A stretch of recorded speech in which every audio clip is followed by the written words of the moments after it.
টালিউডের জনপ্রিয় অভিনেত্রী মিমি চক্রবর্তী বরাবরই দাবি করে আসছেন তার জীবনে বর্তমানে কোনো প্রেমিক নেই। তবে ইন্ডাস্ট্রির অন্দরমহলে ভিন্ন গুঞ্জন। দীর্ঘদিন একা থাকার পর নাকি তার জীবনে নতুন করে প্রবেশ করেছেন মনের মানুষ।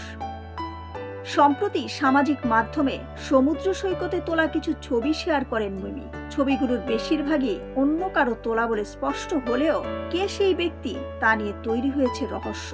এ নিয়েই মজা করে প্রশ্ন তুলেছেন তার ঘনিষ্ঠ বন্ধু অভিনেতা অঙ্কুশ হাজরা। তিনি জানতে চান মিমির প্রতিটি সোলো ট্রিপে ছবি কে তোলেন।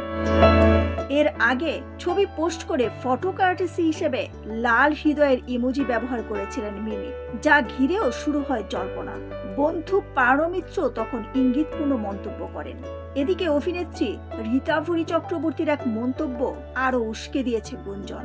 এক পডকাস্টে তিনি মজা করে বলেন মিমি নাকি তার বাবির সঙ্গে প্রেম করছেন, যদিও সেই বাবি কে তা এখনো স্পষ্ট নয়। সব মিলিয়ে মুখে সিঙ্গেল বললেও বাস্তবে কি গোপনে প্রেম করছেন মিমি চক্রবর্তী, সেই প্রশ্নই এখন ঘুরপাক খাচ্ছে চালিপাড়ায়। দিলরুবা খান, বিনোদন ডেস্ক, সোনালী নিউজ।